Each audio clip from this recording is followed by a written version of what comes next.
Yeah, I'd bought new shoes several weeks ago and just saved.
Do you need any help? Are you offering?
Okay, let's go ahead and get started. Is that really loud, or is that? Okay. All right, let's go ahead and get started. So we're going to start with, we're going to play a little game to start with. I need someone over here to pick right or left. Just left. Someone over here to pick a number between 3 and 4. 3, okay. Or not between 3 and 4. Not between. Well, okay. Okay, and then pick a number between, pick between 1 or 3. 1 or 3. Anyone? 1, okay. All right. So you guys have probably been to basketball games before, or football games where they, at one point, partway through the game, they pick the 50-50 drawing, so, and everybody gets out their tickets, and they start to read off the tickets, and you're like, oh, yes, yes, yes, yes. Oh, no. I was so close. I had the first 4 numbers, but the last 5, they were off. But you're really not that close, because, you're 1,000 off, and they only sold 33 tickets, and, but the whole time you get the first number, you hear 4, yes, 3, all, is it me, 2, is it me, and then it kind of goes away after that. But, so we picked, randomly, we just picked numbers, so you picked left, so we're going to go on this side, so you guys, you're left, my left, sorry, my left. So this group, your tickets, you can rip them up, they're done. And then we picked row 3. Okay, so from the back, 1, 2, 3, that row. So then the other 2 rows, you're out. Rip up your tickets. So that group, though, that's left, all of them are thinking, is it me? Is it me? Because every time it was kind of knocked down. And then you picked seat number 1. So let me get my... What? No? What?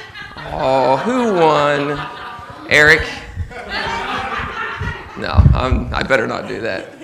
There you go. Yeah, totally random. I mean, I let you pick the numbers, right? It wasn't rigged. If someone would have picked the wrong stuff, you're going to get some leftover Reese's, though. I think it's from Valentine's, so we'll just randomly pass those out to some people. No. Anybody over here? No, and then you took it. What's that? There you go, Dave. But it's interesting, Elaine, that you said, who's left? Mine or yours? If you would have said right, I was going to say, oh, you're right. And then whatever number you picked, I said between 3 and 4. If you said 4, I was going to start from here and go 1, 2, 3, 4. And if you said 3, I was going to start counting over there. So it was kind of rigged a little bit. Okay, so we're going to talk about Joshua chapter 7. So if you're going to turn to Joshua chapter 7, something's going to happen in this story where there's a similar, not the same, but a similar type of process where people are going to be eliminated down to one person. Okay. Can we have a few readers? And I'll read some too. I'll start reading. I have a horrible voice, especially in the morning, but I'll read the first 5 verses, and then if someone else wants to read another 5. Chapter 7, sorry. That would help, huh? Chapter 7, Joshua chapter 7. But the sons of Israel acted unfaithfully in regard to the things under the ban. For Achan, the son of Carmi, the son of Zabdi, the son of Zerah, from the tribe of Judah, took some of the things under the ban. Therefore the anger of the Lord burned against the sons of Israel. Now Joshua sent men from Jericho to Ai, which is near Beth Haven, east of Bethel. And if the microphone's too much, just tell me and I'll change it. And said to them, go up and spy out the land. So the men went up and spied out Ai. They returned to Joshua and said to him, do not let all the people go up. Only about 2,000 or 3,000 men need to go up to Ai. Do not make all the people toil up there, for they are few. So about 3,000 men from the people went up there, but they fled from the men of Ai. The men of Ai struck down about 36 of their men and pursued them from the gate as far as Shebarim, and struck them down on the descent. So the hearts of the people melted and became as water. Anybody want to take a few? Thank you. That's fine, yeah. Then Joshua tore his clothes and fell to the earth on his face before the ark of the Lord until evening, he and the elders of Israel. And they put dust on their heads. And Joshua said, alas, Lord God, why have you brought this people over the Jordan at all, to deliver us into the hand of the Amorites, to destroy us? Oh, that we had been content and dwell on the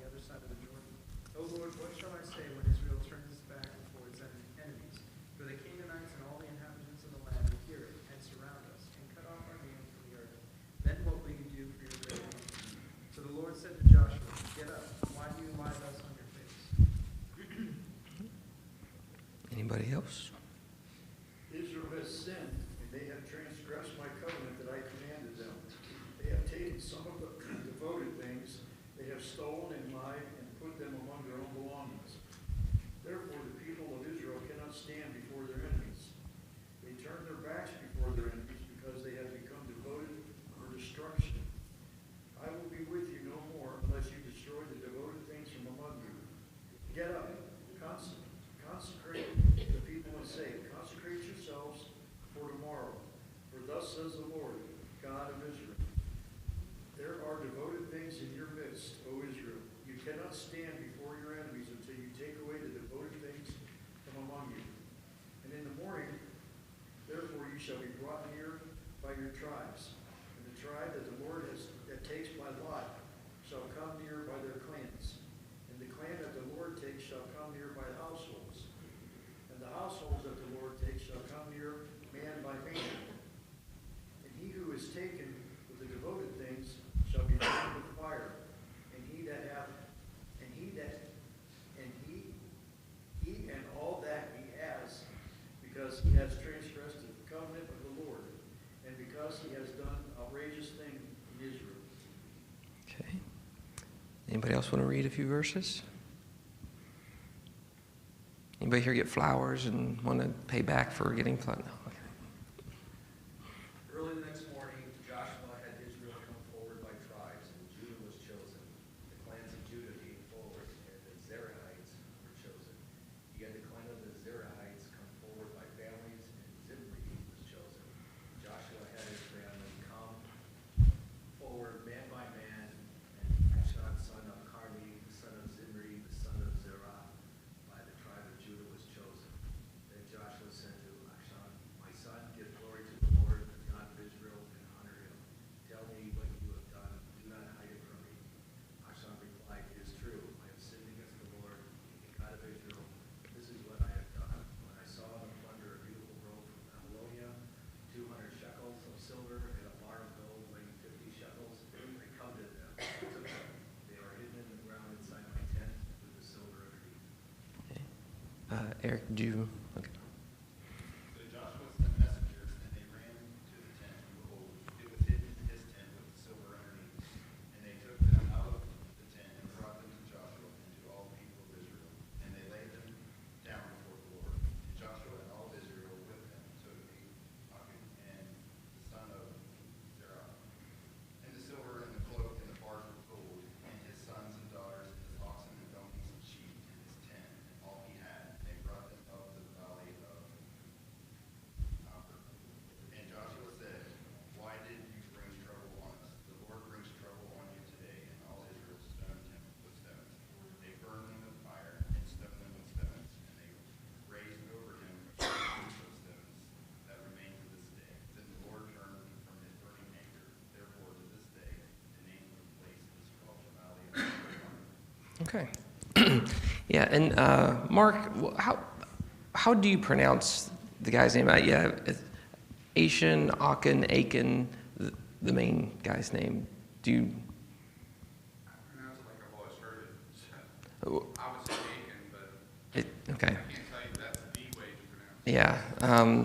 So I was kind of curious about that too, but I've heard it pronounced a couple of different ways. But so I'll probably say Achan too. That is easier for me to remember that how that sounds.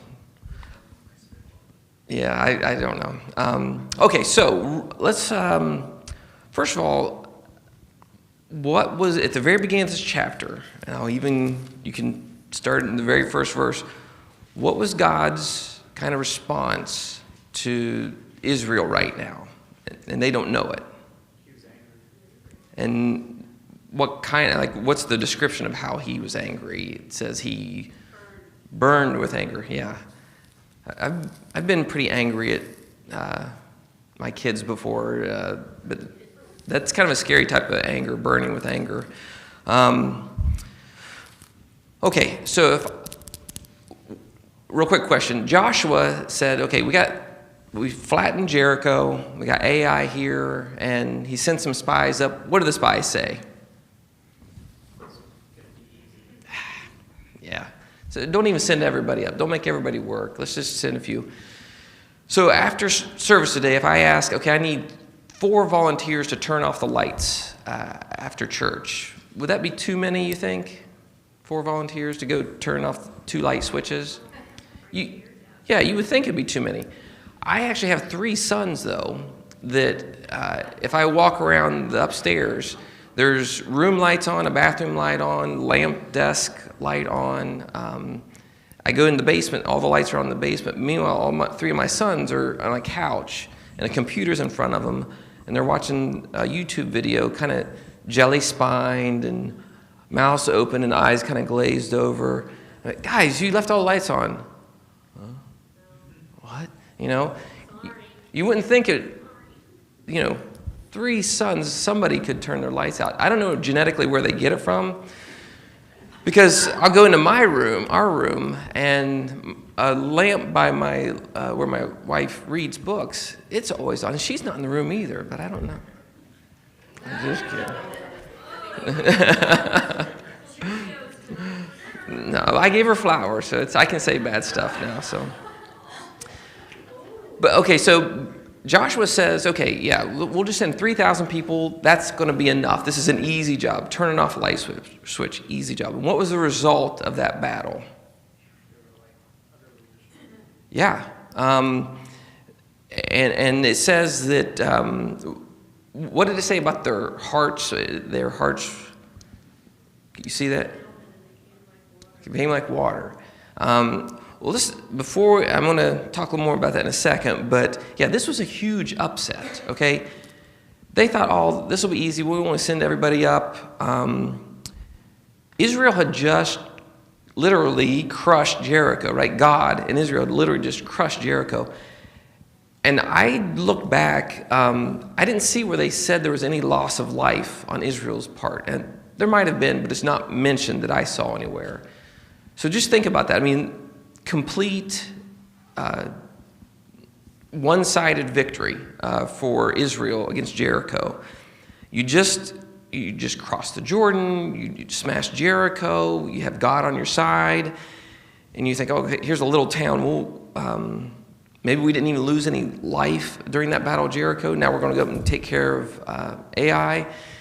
So I'm one of the 3,000, and I'm marching, and I've got my shield and my spear, and I'm marching, and we're in a line, and I think, oh, this is going to be easy. And then the guy beside me goes down with an arrow.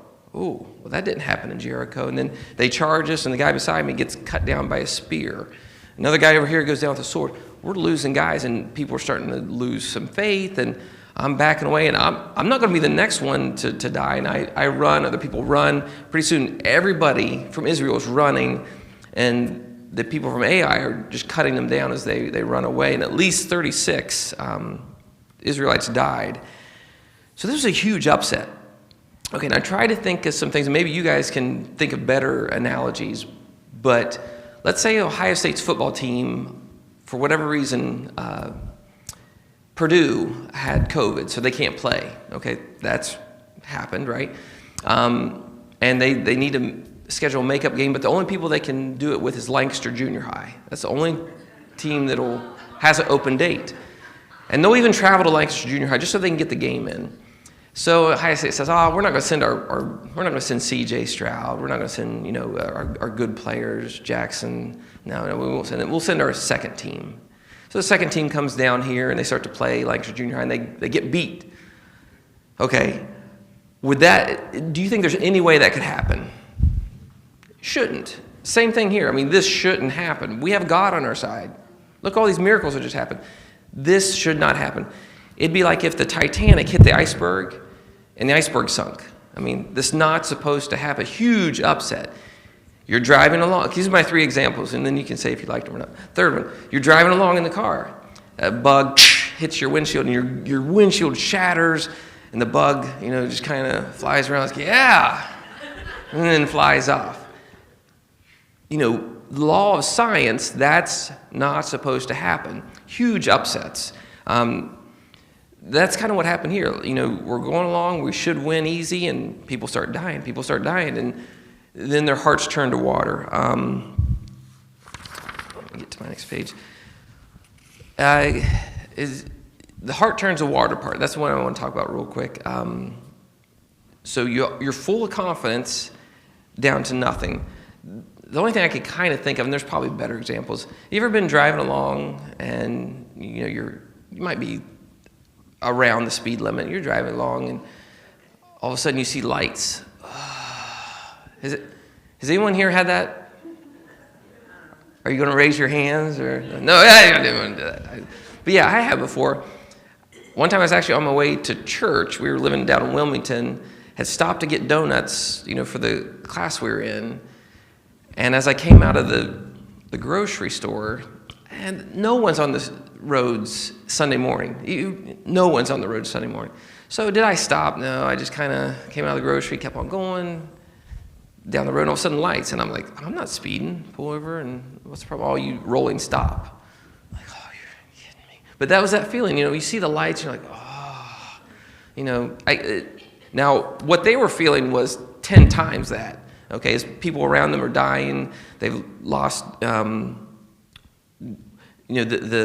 confidence they had with Jericho is gone. So that's the hearts to water. Anyone have a better analogy than that? There's probably better ones. But. Okay, verse 6. What did Joshua do as a response to this big upset? Yep, and it said he did that until evening. He tore his clothes, fell down, dust on his head till evening. So he was in a state of, mourning. And tell me a little bit about why he felt that way.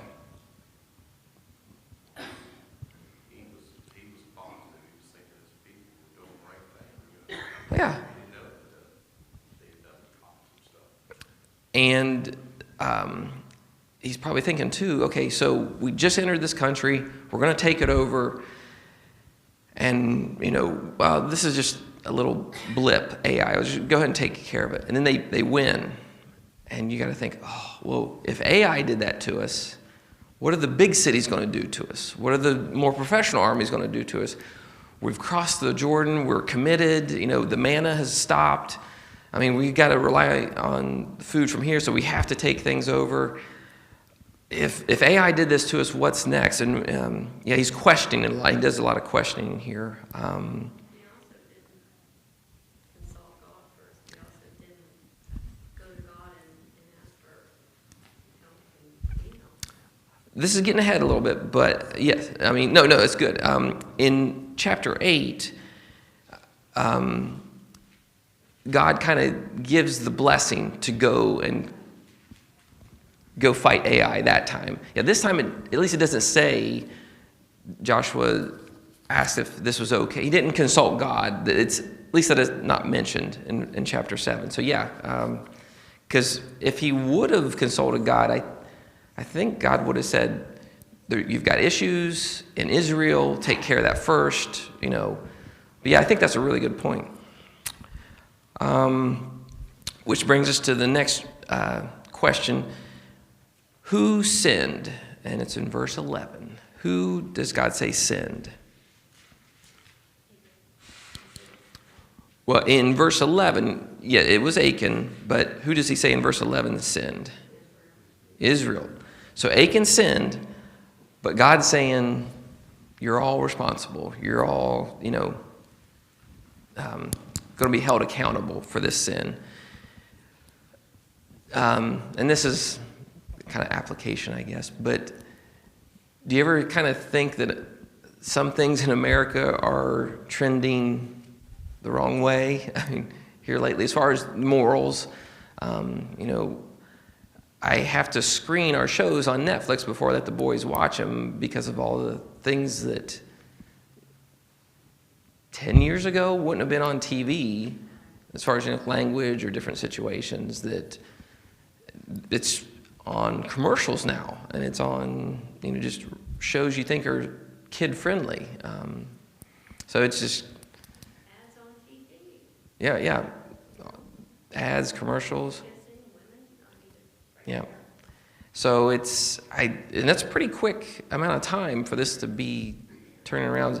So are we, as God's people now, in the country we're in, if we're just accepting it and saying, oh, well, that's, are we going to be kind of held accountable someday for that, or do we need to do a little bit more, We need to spread the word. We need to make our family speak with our friends, and when we do speak, or if there is somebody that has fallen into that, I think it's our responsibility. I'm not, not going to say you're sinning, you're going to die, you're going to go to hell. It's for us to be there for everybody. Yeah. I don't know what I'm trying to say. Well, no, yeah. We're not supposed to just sit still. Right. Being cheap. Yep. I think it's a precedent setting too, to let people know that there's consequences. What you can do, those 36 guys that got killed didn't do anything. Mm-hmm. But there's consequences for what you do that affects a lot of people, including his whole family got wiped out. Yep. Yeah, and you guys keep jumping ahead, but yeah, there's something I want to talk about by that too. But yeah, that's exactly right. The 36 people that were the men who died, and then their families, and then Achan's family. There's other people who got affected by this. Yeah. Whoops. I keep messing up this microphone. Okay.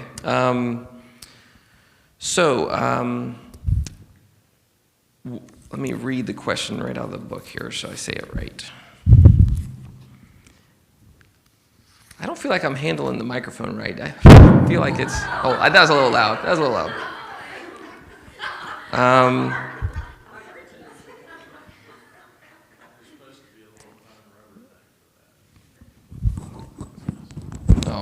going to move it down a little bit. How's that? Yeah, probably.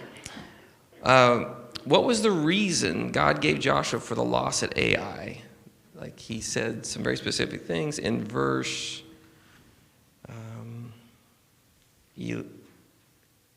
that was Israel sinned. We already answered that one. What did he say? How had they sinned? What's that? They didn't destroy everything like you said. And they didn't destroy those things, and what did they do with a few of those things? They took them and kept them. Took some of the banned items and stolen and deceived. Okay, verse 12, and it's, my opinion a little bit, but what is the scariest thing that God says in verse 12?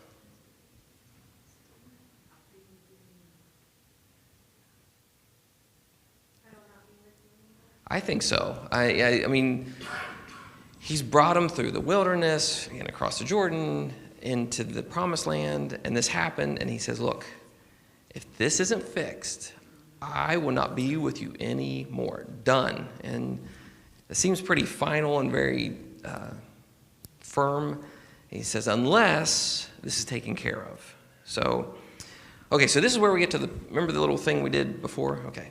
So how does God and Joshua go about, deciding who did this, or who's responsible? What do they do first? Well, they gather everybody up. Yep, gather everybody and cast lots. And so you got the tribes out there, cast lots. And who gets picked?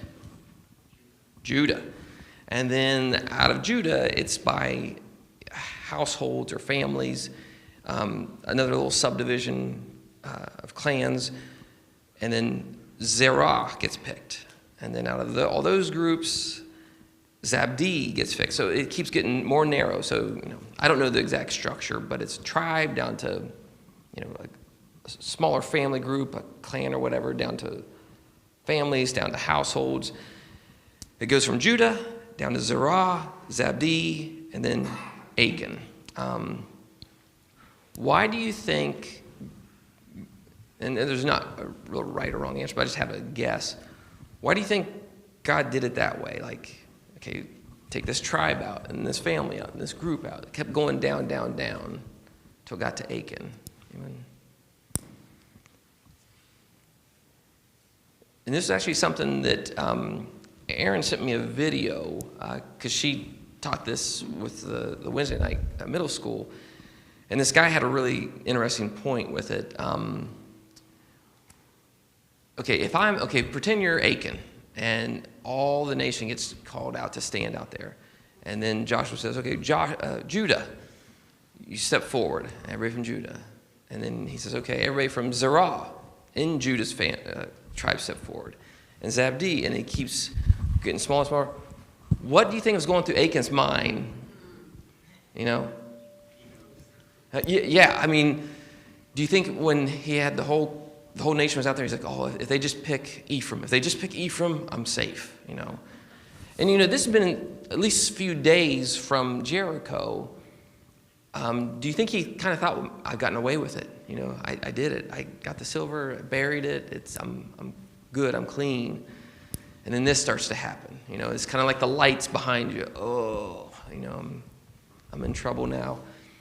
Do you think maybe, and just as a maybe, God did it this way to divide it slowly, to give him a chance to say, okay, it was me, you know.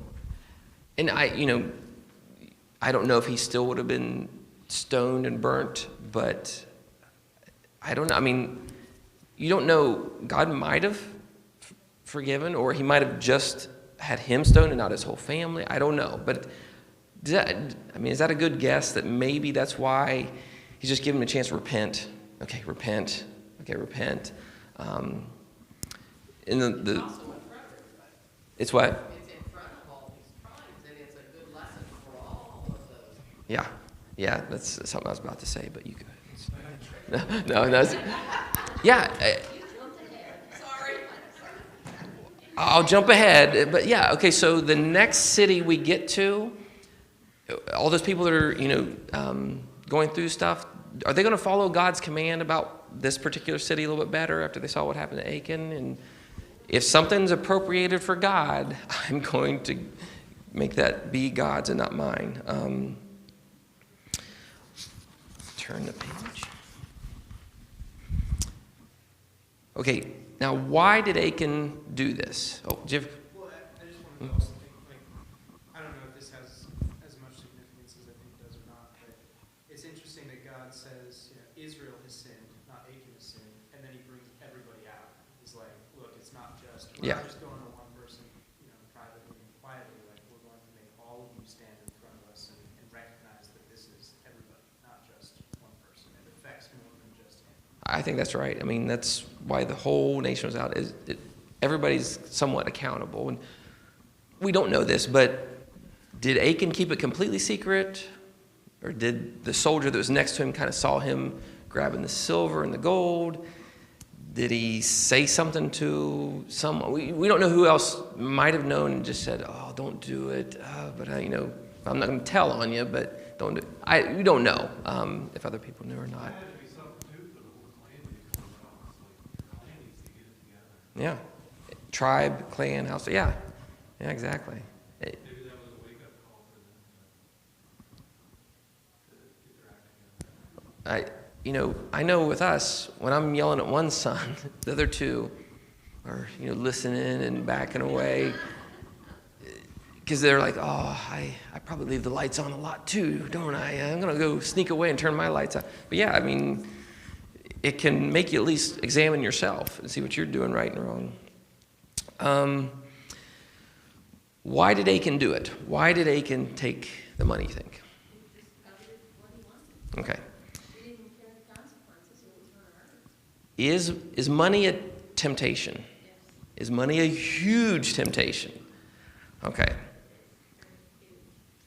When we were living down in North Carolina, there was a Walmart down in the town where I worked called Charlotte, was the town Walmart was in. So someone there found a duffel bag in the parking lot full of cash. And so us at work would talk about, what would you do? What would you do? So, and I don't remember the exact number, but it was a lot. And it might not have been this. I just threw this number out. But let's say you guys go to Walmart today after church to go get a few things. There's a duffel bag there. As you get back into your car, there's a duffel bag, just right empty parking space where right beside you, and you look through, that's about $83,000. Okay, I'll just throw that out. $83,000. What would, for real, put it in your head, $83,000 in a duffel bag. What would you do? Call the police and say, I found an empty duffel bag, and here's your duffel bag. You know, that happened to me, way back. I found a large amount of money, and it was, believe it or not, just right along where people were paying for their stuff, and I found a lot of money down in here, down where the candy and stuff is. You know, I could have, I needed that money so Yeah. much back then, and I gave it. Well, that's good you did, but wouldn't that be a temptation? I mean, or, you know, I know how my mind works. It's like 83,000. They won't miss 3,000 of it. Here, I'll give 80,000. You know, you start to kind of work some things in your head. You give up. It's obviously, you know. But you know, there's somebody watching. That's right. That's right. That's kind of the point. Yes. What? It is, plays heavy on your shoulders and your everything. It does. It does. Okay, so we were at. Is it? Well, no, yeah, it does. But I'm just how the human mind works. Was it TJ Maxx that we were at with Griffin? Okay, so we were at TJ Maxx. This was years ago. Griffin was not real big. He's our youngest, okay, and he was 5, 6. I mean, he was. Okay, so let's say 6. I mean, I don't know, but it was years ago. And Griffin, you know, we're shopping with whatever we're shopping for, and the boys are kind of milling around at the toy section. Griffin comes up to us, Dad, 50, right? 100, okay. I forgot the amount. He found $100. Was it a $100 bill? Yeah. I found this money on the floor over there. I was like, okay, well, let's go over there and look, and we'll take it up to the register. Take it to the register, you know? I was like, yeah, we're going to hand it in, and I said, well, show me where you found it, because I thought, well, maybe we could kind of see if there's someone around there. But this is a little 6-year-old's mind. Okay, I'll walk over there, and where I do the dance is where I found it. So he walked, and I thought, what do you dance? And then he kept walking. That was how he showed us where he found it. This is a 6-year-old. Why do you think he did that? I thought, why did you do that? But then I thought, you know, it's because he doesn't want to say, here's where I found the $100, in case the person who lost it, I guess, says, oh, that's my $100. Or a person who didn't lose it says, oh, that's my $100. Even as a 6-year-old, he was thinking, you know, well, okay, I'll show you, but we're going to keep this subtle here. So then we took it back to the register. But okay, so, you know, that's a little guy who's usually pretty innocent and pretty honest, but a certain amount of money, you know, tipped the scale. And that's the thing, you know, it's a temptation for all of us that the money, what the money brings. But God had commanded, don't take any of the spoils for yourself. Jumping ahead, I'm going to probably run out of time, but jumping ahead, in Joshua chapter 12, it lists a whole bunch of kings that Israel conquers. And take a guess how many kings are listed there. And at the very end it says how many kings, but take a wild guess. Between 30 and 32, take a guess. How many kings? 31, good job, okay. It lists 31 kings. Now, is that all the kings they conquered? I don't know, but it's at least 31 kings they conquered once they got to Canaan. And Jericho's an AI, I think Jericho for sure was listed in there. So they conquered at least 31 cities. Now, there was probably more little towns, more cities maybe not listed, but at least 31 cities. And from what I've understanding and read, for most of them, God let Israel take the livestock and the spoils. Wipe out the people, but take livestock. So if Achan could have kind of kept that in mind too, that like God's going to provide. He's going to give you the spoils from 30 cities, but one goes to God, okay? But which one goes to God? The first one, okay? Kind of like the first fruits, first day of the week. the best goes to God. And I think it's symbolic that it's all God's. If we give him the first of the things, the best of things, we're saying, look, it's all yours. And I'm showing by my actions that I understand that it's all yours. I'm giving you the first, the best, and then thank you for letting me be a steward of the rest, I guess. Does that kind of make sense? So if Achan could have thought down the road, and maybe he thought, well, I got a chance, I'm going to take it now. But God's going to provide way more than he could have gotten from this one heist, I guess. Do you think it would have been different if God would have said, okay, the first 9 cities, you guys take spoils, but number 10 goes to me, or the first 30, but number 31? It might have been a little bit easier, but that goes against the point of it's all God's. The first goes to God, the best go to God. You sacrifice. Kind of like it's a heart pattern, I guess, that I'm giving the best to God, overcoming what I want. Anyone have a... God was always testing them. Mm-hmm. He always tests why the first one had to go to him, because it was a test of their faithfulness. Yeah. They flunked. Yeah. Always through the whole Bible, he was testing on everything. Yeah. That's what he's doing now, he tests us. Yes. Okay. Real quick, the stoning and burning of Achan and his household.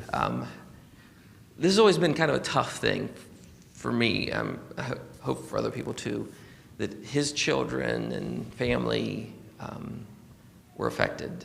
Anyone have a comment about that? Yeah. I mean, it's kind of wonder why. Okay, so this commentator that Aaron had me watch the video of, he made a really good point. So as Joshua was saying, he kind of talks to Achan here and says, you messed up, you did wrong, why did you do this? The commentator said, could he have been pointed over to 36 graves of those 36 people who had died because of Achan's sin, and then beside those graves are their wives and their children, and maybe one of those 36 was in the tent, lived in the tent right next to Achan, and knew him. And that morning, hey, everybody, I'll see you later. Hey, good luck today. Oh, today we're going to crush AI. This is nothing. I'm not even worried about this. I'll see you tonight. I'll see you for supper. And then he never comes back. And Achan knew he'd done wrong. And then when they hear about the battle at Ai and the loss, he still doesn't come forward and say, I'm so sorry. This is my fault. He waits to be basically pried out of the crowd.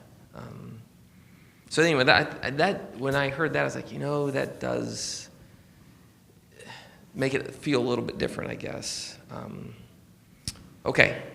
Any other comments? We didn't get to the review questions. These are examples too. You hear a lot nowadays of how God doesn't let bad things happen to good people. There's a lot of things that happen to God's people in the Bible that we would Yeah. say are good. Right. But they're done by God. And what God said, what God does in the settings is what's good. Yeah.